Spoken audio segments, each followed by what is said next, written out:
నెల్లూరు జిల్లా కోవూరు నియోజకవర్గం బుచ్చిరెడ్డిపాలెం మండలంలోని వైఎస్ఆర్ కాంగ్రెస్ పార్టీ నాయకులు, కార్యకర్తలు, అభిమానులతో ఆత్మీయ సమావేశంలో పాల్గొన్నారు కోవూరు ఎమ్మెల్యే నల్లపరెడ్డి ప్రసన్నకుమార్ రెడ్డి. ఈ సందర్భంగా ఆయన మాట్లాడుతూ వైఎస్ జగన్ 5 సంవత్సరాల కాలంలో చేసిన అభివృద్ధి ప్రజలకు మరోసారి గుర్తు చేశారు. ఎన్ని పార్టీలు ఏకమైనా జరగబోయేది ఎన్నికల్లో గెలుపు వైసీపీ పార్టీదేనని, మళ్లీ సీఎంగా జగన్మోహన్ రెడ్డి అవుతారని అన్నారు. ఎవరో గిట్టని వారు ఏదో మాట్లాడితే ఎవరిని పక్కన పెట్టి అందరూ కలిసికట్టుగా ఉండి వైఎస్ఆర్ కాంగ్రెస్ పార్టీని అత్యధిక మెజార్టీతో గెలిపించాలన్నారు. ఈ కార్యక్రమంలో కోవూరు నియోజకవర్గంలోని 5 మండలాల నాయకులు, సీనియర్ నాయకులు, కార్యకర్తలు అధిక సంఖ్యలో పాల్గొన్నారు.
పార్టీ నాయకులకు, కార్యకర్తలకు, స్థానిక సంస్థల ప్రజాప్రతినిధులకు, పత్రికా విలేకరులందరికీ నా నమస్కారాలు.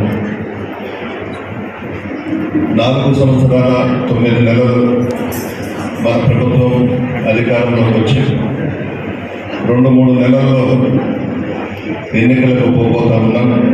బహుశా మార్చ్ ఫస్ట్ వీక్లో నోటిఫికేషన్ రావచ్చు, ఏప్రిల్లో పోలింగ్ ఉండొచ్చు. 2019లో బుచ్చిరెడ్డిపాలెం మండలం 11,700 మెజార్టీ మనకిచ్చారు. వాళ్ళు పెట్టినటువంటి బాధ్యతలు బొమ్ము చేయకుండా ప్రజలందరూ మనల్ని ఆశీర్వదించారు. నాయకులు, కార్యకర్తలు కూడా బాగా కష్టపడి పనిచేశారు. రాష్ట్రంలో జగన్మోహన్ రెడ్డి గారు అధికారంలోకి రాగానే 10 మున్సిపాలిటీలు ఇస్తే అందులో నెల్లూరు జిల్లా నుంచి మొట్టమొదటిగా బుచ్చిరెడ్డిపాలెంని నగర పంచాయతీ చేయడం జరిగింది. అదేవిధంగా మనం నగర పంచాయతీ అయిన తర్వాత సెంట్రల్ లైటింగ్ శాంక్షన్ చేయించుకున్నాం. ఇంచుమించు ఒక 60% వరకు టౌన్లో అన్ని వార్డుల్లో కూడా పనులు చేయడం జరిగింది. జగన్మోహన్ రెడ్డి గారు ముఖ్యమంత్రిగా ప్రమాణ స్వీకారం చేసిన తర్వాత సంక్షేమ పథకాలకు కూడా శ్రీకారం చుట్టిన విషయం మీ అందరికీ తెలుసు. దాదాపు 2,75,000 కోట్లు పార్టీలు చూడకుండా ఈ 4 సంవత్సరాల 9 నెలల్లో ప్రజలకు ఇచ్చిన విషయం కూడా మీ అందరికీ తెలుసు. అందులో భాగంగా డీబీటీ ప్రత్యక్ష నగదు బదిలీ బుచ్చిరెడ్డిపాలెం నగర పంచాయతీలో 155 కోట్ల 12 లక్షలు ఇచ్చాము. బుచ్చిరెడ్డిపాలెం రూరల్లో 197 కోట్ల 10 లక్షలు ఇచ్చాము. పరోక్ష ప్రయోజనాలు నాన్ ఓబీటీ బుచ్చిరెడ్డిపాళెం నగర పంచాయతీలో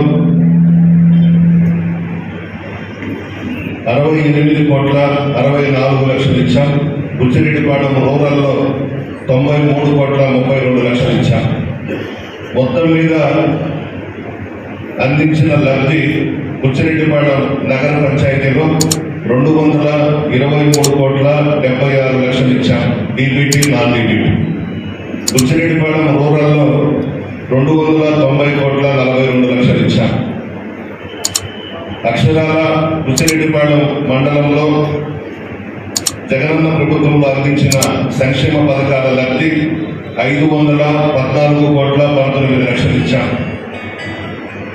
ఒక్కసారి ఆలోచించండి. సంక్షేమ పథకాలకు శ్రీకారం చుట్టి పార్టీలు చూడకుండా, కులాలు చూడకుండా, మతాలు చూడకుండా, వర్గాలు చూడకుండా బుచ్చిరెడ్డిపాళెం నగర పంచాయతీ కానీ, బుచ్చి మండలం కానీ సంక్షేమ పథకాలు విజయవాడ నుంచి బటన్ నొక్కడం నేరుగా లబ్ధిదారులకు అందిన విషయం కూడా మీ అందరికీ తెలుసు.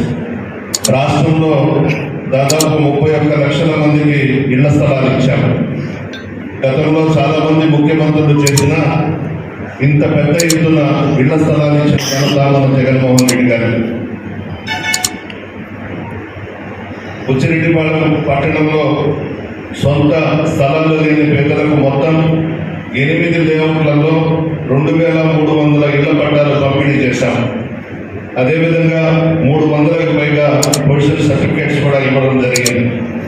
బుచ్చి రూరల్ మండలంలో 17 లేఅవుట్లు వేశాం. 1,100 ఒకటి ఎమ్మెల్యే, ఇంకొకటి ఎంపీ. ఇది ఖచ్చితంగా చెప్పాలి. ఎంపీ అభ్యర్థి నిర్ణయం అయినప్పుడు ఆ పేరు కూడా చెప్తాను. ఎమ్మెల్యేగా అయితే నేను పోటీ చేస్తున్నాను. ప్రతి ఇంట్లో 2 ఓట్లు ఖచ్చితంగా మనం అడగాలి. మీరందరూ చెప్తేనే వాలంటీర్స్ని నియమించాం. వాలంటీర్స్ని గౌరవించండి. చిన్న బిడ్డలైనా చాలా బాగా కష్టపడి పనిచేస్తున్నారు. నిన్న కోవూరు మండలంలో వాలంటీర్స్ 10 మందికి ఫోన్స్ వచ్చాయి బయట నుంచి. మీకు 50,000 డిపాజిట్ చేస్తాము, మీ అకౌంట్ నెంబర్ చెప్పండి, ఇవన్నీ అడిగారు. వాళ్ళు మన నాయకుల దృష్టికి తీసుకొస్తే ఆ నంబర్స్ పోలీస్ డిపార్ట్మెంట్కి ఇచ్చి ఎంక్వైరీ చేయించాము. ఢిల్లీ, గౌహతి మధ్య నుంచి ఫోన్స్ వచ్చినాయి.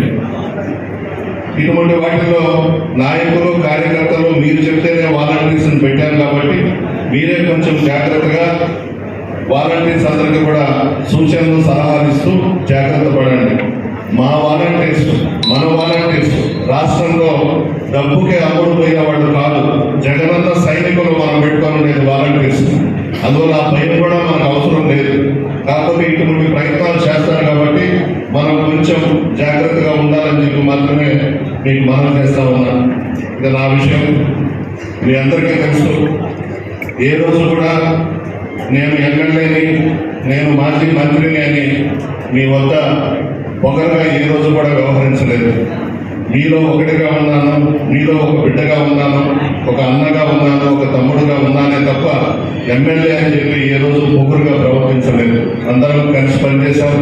మీ ఆశీర్వాదంతోనే, మీ కష్టంతోనే బుచ్చి నగర పంచాయతీ కానీ, మండలంలో కానీ మంచి మెజార్టీ నాకు వచ్చింది. 11,700 అంటే చిన్న మెజార్టీ కాదు, చాలా పెద్ద మెజార్టీ. ఇప్పుడు ఇంకా పనులు చేశాను, మున్సిపాలిటీ చేసుకున్నాం, వీలైనంత వరకు పనులు కూడా చేశాం. అందరం కూడా దయచేసి కష్టపడండి. ఎటువంటి ఆలోచన లేదు. పొత్తులు కానీ ఉంటే జనసేన, తెలుగుదేశం, బీజేపీ కానీ ఒకటైతే 117 సీట్లు మనకు వస్తాయి. పొత్తులు కుదరకపోతే 132 సీట్లు మనకు రాబోతా ఉన్నాయి. ప్రభుత్వం అంటే వాళ్ళు ఎంతమంది ఏకమైనా ముఖ్యమంత్రిగా మాత్రం జగన్మోహన్ రెడ్డి గారే ప్రమాణ స్వీకారం చేస్తారు. దైవ నిర్ణయం అయిపోయింది. ప్రజల ఆశీర్వాదం ఉంది, నాయకులు, కార్యకర్తల ఆశీర్వాదం ఉంది, స్థానిక సంస్థల ప్రజాప్రతినిధుల ఆశీర్వాదం ఉంది. వాలంటీర్స్ కానీ, సచివాలయ సిబ్బంది కానీ, అధికారులు కానీ అందరూ కూడా మరలా ఈ రాష్ట్రానికి జగన్మోహన్ రెడ్డి గారి ముఖ్యమంత్రిగా ఉండాలని చెప్పేసి కోరుకుంటున్నారు. మీరు ఈ 2-3 నెలలు దయచేసి మీ సొంత పనులున్నా చేసుకోండి. ఒక 4-5 అవర్స్ మాత్రం పార్టీ కోసం పనిచేయండి. అవసరం, కీలకం. నాకు తెలిసి వైఎస్ఆర్ కాంగ్రెస్ పార్టీలో ఉన్నటువంటి నాయకులు కార్యకర్తలు అంత బలం తెలుగుదేశంలో కూడా లేదు. ఈరోజు కోవూరు నియోజకవర్గంలో తెలుగుదేశం పార్టీ వాళ్ళు వెతుక్కోవాలి నాయకుల కోసం. మనం బలంగా ఉన్నాం మన నియోజకవర్గంలో. అందులో మీ మండలంలో గోవర్ధన్ రెడ్డి గారు కానీ, సుబ్రహ్మణ్యం నాయుడు గారు కానీ, ఇంకా సీనియర్ నాయకులందరూ కూడా మన పార్టీలో చేరిన తర్వాత ఈ మండలంలో తెలుగుదేశం పార్టీ పుడిచిపెట్టకపోయింది. ఇది కూడా మీ అందరికీ తెలుసు. అందువల్ల అంటే వాళ్ళందరూ మన నాయకులతో కూడా ఫోన్ చేసి మాట్లాడుతున్నారు, 10 లక్షలు ఇస్తాం, 15 లక్షలు ఇస్తాం, 20 లక్షలు ఇస్తాం రండి అని. కానీ మన నాయకులు అమ్ముడు పోయేవాడు కాదు. చాలా నిజాయితీగా రాజశేఖర రెడ్డి గారి కుటుంబం కోసం, జగన్మోహన్ రెడ్డి గారి కోసం తపన పడేవాళ్లే తప్ప మీరు కూడా ఏం సంపాదించుకోలేదు 5 సంవత్సరాల్లో. చాలా నష్టపోయినారు, అది కూడా నాకు తెలుసు, జగన్మోహన్ రెడ్డి గారికి కూడా తెలుసు.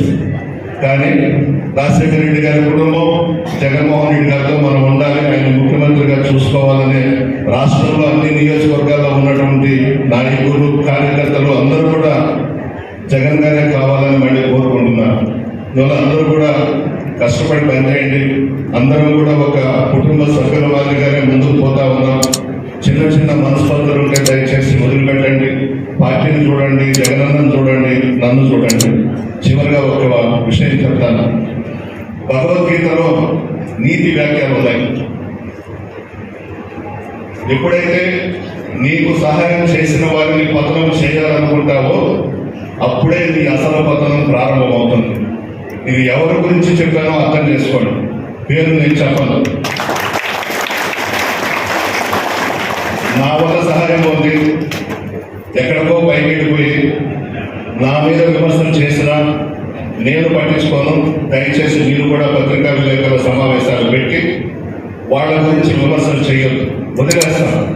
పైన భగవంతుడు చూస్తున్నాడు, భగవంతుడే శిక్షేస్తాడు, అనుభవిస్తాడు. ఈ మండలంలో ఎవరు బాగుపడ్డారో, ఎవరు సంపాదించుకున్నారో, ఎవరు ఏ స్థాయికి వెళ్ళారో కూడా మీ మనసులో ఉంది, నేను చెప్పలేదు. కానీ నా బాధ కోరకుండా నేను నష్టపోవాలని 15 రోజుల నుంచి ప్రయత్నాలు చేస్తా ఉన్నారు నన్ను ఓడించాలని. నేను ఆ భగవంతుడికే వదిలేస్తున్నా. మిమ్మల్ని నమ్ముకున్నా, ప్రజల్ని నమ్ముకున్నా, ముఖ్యంగా మా వాలంటీర్స్, మా సచివాలయ సిబ్బంది, మహిళలు, మీరందరూ ఉండగా ఇప్పుడు బచ్చాలు నన్నేం చేయగలుగుతారు? ఎవరు కూడా ఏం చేశారు? ఈ సూచనలు పెట్టాలంటే భగవద్గీతలో 10 వ్యాఖ్యలు ఉన్నాయి. దాంట్లో మీకు చెప్పింది, ఎప్పుడైతే నీకు సహాయం చేసిన వారిని పతనం చేయాలనుకుంటావో అప్పుడే నీ అసలు పతనం ప్రారంభం అవుతుంది. ఖచ్చితంగా ఉంటుంది. భగవంతుడు అనేవాడు శిక్ష వేస్తాడు. అందువల్ల పిల్ల చేస్తారుగా పత్రికా విలేకరులు పెట్టి మనల్ని ఎవరన్నా అంటే నన్ను విమర్శించినా దయచేసి ఎవ్వరు కూడా పత్రికా విలేకరుల సమావేశాలు పెట్టి కౌంటర్స్ ఇవ్వద్దు, వదిలేద్దాం. దానికి మనం పనిచేసాం, ప్రజల్లో పెడతాం. ప్రజల ఆశీర్వాదం మనకుంది, మీ ఆశీర్వాదం నాకుంది. నాయకులు, కార్యకర్తలు, ముఖ్యంగా పత్రికా విలేకరులు కూడా ఒక 5-6 తప్పిస్తే మిగతా వాళ్ళందరూ కూడా మన అభిమానులు. ఇప్పటికే ఈ 5-6 పంపించేస్తుంటారు యూట్యూబ్లో కానీ, లేకపోతే వాళ్ళ సెల్ ఫోన్స్ కానీ. ఆదిత్యంలో ఉన్నారు, బుచ్చిరెడ్డిపాళెంలో విలేకరులు కూడా ఒక 5-6 పంపించినా మనం భయపడాల్సిన అవసరం లేదు. మీరందరూ కూడా నాకు సహకరించండి, మీ ఆశీర్వాదం నాకు కావాలి. అదేవిధంగా ఎంపీగా సీఎం గారు ఎవరిని నిర్ణయిస్తారో ఈ చుక్కల భూములు కానివ్వండి, అసైన్మెంట్ భూములు కానివ్వండి, ఈనామీ భూములు కానివ్వండి, వీటన్నిటికీ కూడా పరిష్కారం కనుగొన్న విషయం కూడా మీ అందరికీ తెలుసు. అందరికీ కూడా పట్టాలు ఇచ్చాను ఈ మధ్యనే. ఒక్కసారి ఆలోచించండి. గతంలో 9 సంవత్సరాలు ముఖ్యమంత్రిగా ఒక ఆయన వెలగబెట్టాడు. కొత్త రాష్ట్రంలో 5 సంవత్సరాలు వెలగబెట్టడం జరిగింది. ఏ రోజు కూడా రైతుల మీద దృష్టి పెట్టింది లేదు. రైతుల మీద దృష్టి పెట్టి ఇబ్బందులు పడుతున్నటువంటి రైతును ఆదుకున్నటువంటి వ్యక్తి జగన్మోహన్ రెడ్డి గారు. మనం ప్రజల్లోకి వెళ్ళగలం. ఎందుకంటే సంక్షేమ పథకాలు చేశాం, అభివృద్ధి కార్యక్రమాలు చేశాం. రైతులకు పెద్ద ఎత్తున ఎప్పటి నుంచో ఎదురు చూస్తున్నటువంటి ఈనా భూములు కానీ, చుక్కల భూములు కానీ, ఇవన్నీ కూడా పరిష్కారం చేశాం. మనం ధైర్యంగా ప్రజల్లోకి వెళ్ళి ఓటు అడిగే హక్కు మనకుంది. మనం పని చేశాం. 9 సంవత్సరాల తెలుగుదేశం ప్రభుత్వంలో ఏం జరిగిందో, 5 సంవత్సరాల తెలుగుదేశం ప్రభుత్వంలో ఏం జరిగిందో ప్రజలందరికీ కూడా తెలుసు. మనం చేశాం కాబట్టి ప్రతి కుటుంబాన్ని మనం కదిలించవచ్చు. మనం చేసినటువంటి సంక్షేమ కార్యక్రమాలు, జగన్మోహన్ రెడ్డి గారు చేపట్టినటువంటి ఈ సంక్షేమ పథకాలు భారతదేశంలో ఏ ముఖ్యమంత్రి కూడా చేయలేదు. అది మన జగన్మోహన్ రెడ్డి గారికే దక్కింది. ఈ రోజు ఏ సంక్షేమ కార్యక్రమాలు దాదాపు 33 పథకాలు పెట్టాము, 2,75,000 కోట్లు ఇచ్చాము. ప్రజలు కూడా మనల్ని అడగలేదు, మనమే ఇచ్చాము, మనమే పేర్లు పెట్టాము, పార్టీలకు అధికంగా ఇచ్చాము. ప్రతి ఒక్కరిని మనం నేరుగా స్వయంగా వెళ్ళి మనం ఓటు అడిగే హక్కు మనకు ఉంది. వాలంటీర్స్ వ్యవస్థను తీసుకొచ్చాము, సచివాలయ వ్యవస్థను తీసుకొచ్చాము. వాలంటీర్స్ అందరినీ కూడా మీరు చెబితేనే ఎంపిక చేయడం జరిగింది. గ్రామాల్లో మా పార్టీ నాయకులు, కార్యకర్తలు చెప్పిన వాళ్ళనే వాలంటీర్స్గా పెట్టాము. పసిబిడ్డలైనా చాలా బాగా కష్టపడి పనిచేసి ప్రభుత్వానికి మంచి పేరు తీసుకొస్తున్నారు. జగన్మోహన్ రెడ్డి గారికి మంచి పేరు తీసుకొస్తున్నారు. ఎలక్షన్స్ వస్తున్నాయి కాబట్టి 5 మండలాల్లో పార్టీ నాయకులతో, కార్యకర్తలతో ఈ ఆత్మీయ సమావేశం ఏర్పాటు చేసుకున్నాం. ఓవర్ కాన్ఫిడెన్స్ అనేది వదిలేయండి. ఏముందులే, సంక్షేమ పథకాలు ఇచ్చాడు, అభివృద్ధి కార్యక్రమాలు ఇచ్చాడు, ప్రసన్న గెలిచిపోతాడు, ఎంపీ క్యాండిడేట్ గెలిచిపోతాడని దయచేసి ఇళ్లలో కూర్చోవద్దు. మన కష్టం మంది, మనం పని చేయాల్సిందే. ప్రతి గడప మనం తొక్కాలి. మనం అభివృద్ధి కార్యక్రమాలు, సంక్షేమ పథకాలు చేశాం, మనకు ఆ ధైర్యం ఉంది. నాయకులు, కార్యకర్తలు ఓటర్లను పోలింగ్ బూత్కు తీసుకువెళ్ళి ఓటు వేయించే దాంట్లో ప్రముఖ పాత్ర వహించాలి. ఇది చాలా ఇంపార్టెంట్. అందరూ కూడా గమనించండి. చాలామంది టౌన్స్లో ఓటు వేసేదానికి రాదు. గ్రామాల్లో కూడా ఈ పరిస్థితి ఉంది. ఇవాళ నాయకులు, కార్యకర్తలందరూ కూడా దయచేసి దీని మీద దృష్టి పెట్టి ప్రతి ఓటర్ని తీసుకొచ్చి మనం ఓటు వేయించుకునే విధంగా చూడాలి. అదేవిధంగా మన నియోజకవర్గానికి సంబంధించి ఆయా గ్రామాలలో గవర్నమెంట్ ఉద్యోగులు ఉన్నారు, బయట చేస్తున్నారు. వాళ్ళ ఫోన్ నంబర్స్ తీసుకోవాలి. పోస్టల్ బ్యాలెట్ కూడా వాళ్ళని వేయమని మనం అడగాలి. ఇది కూడా ఇంపార్టెంట్. చాలా మంది 5 మండలాల్లో కూడా గవర్నమెంట్కి సంబంధించిన ఎంప్లాయీస్ బయట ప్రాంతాల్లో చేస్తున్నారు. వీళ్ళని కలవడం, వాళ్ళ సహకారం కూడా మనం అడగాలి. వికలాంగులు మరియు వృద్ధులు, 80 సంవత్సరాలు దాటిన వాడు ఆన్లైన్లో ఫారం 12 అని ఉంటుంది, అప్లై చేయాలి. ఇంటి దగ్గరికి వచ్చి బిఎల్ఓ ఓటు వేయించుకుంటాడు. వాళ్ళని మనం పోలింగ్ స్టేషన్స్కి తీసుకురావాల్సిన అవసరం లేదు. బూతుల వారీగా బాధ్యతలు తీసుకోవాలి. ఏ బూత్కి ఎవరు బాధ్యతలు తీసుకుంటారో వారి ఫోన్ నంబరు, పేరు నాకు ఇవ్వాలి. వీరి మీద సీనియర్ నాయకులు, స్థానిక సంస్థల ప్రజాప్రతినిధుల పర్యవేక్షణ కూడా ఉంటుంది. బూత్ వారీగా బాధ్యతలు తీసుకునే వారిలో సీనియర్ నాయకులు మరియు స్థానిక సంస్థల ప్రజాప్రతినిధులు కూడా ఉండవచ్చు. ఈ 5 సంవత్సరాలలో వైఎస్ఆర్ కాంగ్రెస్ పార్టీలో ఉన్నటువంటి నాయకులు, కార్యకర్తలు కొంతమంది కార్యక్రమాలకు దూరంగా ఉంటున్నారు. ఆ లిస్ట్ అయితే నా దగ్గర ఉంది. మీరు కూడా వాళ్ళని కలిసి మనకు సహాయం చేయమని అడగండి.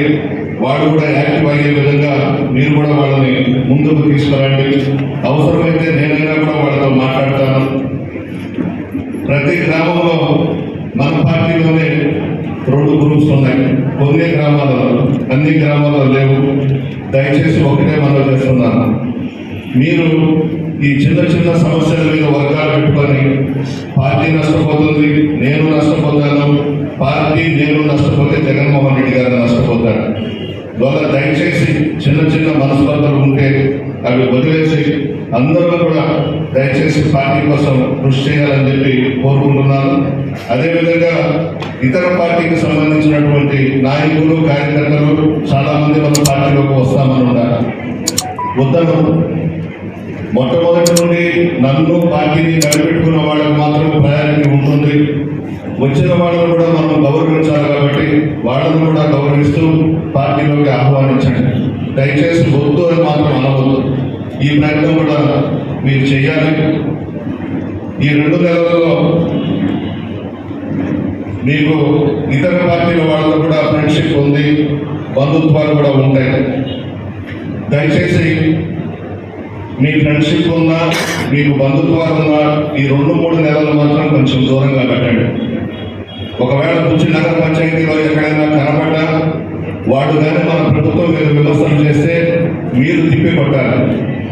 దీంట్లో మీరు ప్రముఖ పాత్ర వహించాలని చెప్పి కోరుకుంటున్నాను. మన పార్టీ మల్లన్న చెప్పిన విధంగా మల్లన్న కోరికే మొదటి నుంచి నాకు చెప్తూ వచ్చారు. మంచినీటి సమస్య ఉంది బుచ్చి నగర పంచాయతీలో, మీరు సీఎం గారితో చెప్పి దాన్ని శాంక్షన్ చేయించమంటే మున్సిపల్ అడ్మినిస్ట్రేషన్ డిపార్ట్మెంట్ సంఘం నుంచి ఈ 14 కిలోమీటర్ల పైప్ లైన్ వేసి దాదాపు 10,650 కుటుంబాలకు డైరెక్ట్గా కనెక్షన్ ఇవ్వబోతా ఉన్నారు. బుచ్చి టౌన్లో పని కూడా మొదలైంది. పైప్ లైన్లు వేస్తున్నారు. దాదాపు ఒక 1 yearలో ఇంటింటికి కూడా ట్యాక్స్ ఇచ్చేస్తాము. అదేవిధంగా అక్కడ సంఘం దగ్గర 2 ఓవర్ హెడ్ ట్యాంక్స్ కడుతున్నారు. అక్కడ నుంచి పైప్ లైన్ వేస్తారు. పైప్ లైన్ వర్క్ అయితే మొదలైంది. 85 కోట్లు ఇచ్చినారు. శ్రీలక్ష్మి గారు దీంట్లో ప్రముఖ పాత్ర వహించినారు. మన కలెక్టర్ గారు చేశారు. ఇప్పుడు principal secretary municipal administration file అంతా కూడా అంటే మన ఫ్యామిలీ అంటే కొంచెం గౌరవం మేడం గారి ఆమె చేసింది. సీఎం గారి దగ్గర కూడా ఫైల్ తీసుకొని పోయి శాంక్షన్ చేసి నాకు ఆర్డర్స్ పంపించింది. గౌరవ మండలి పార్టీ అధ్యక్షుడు సతీష్.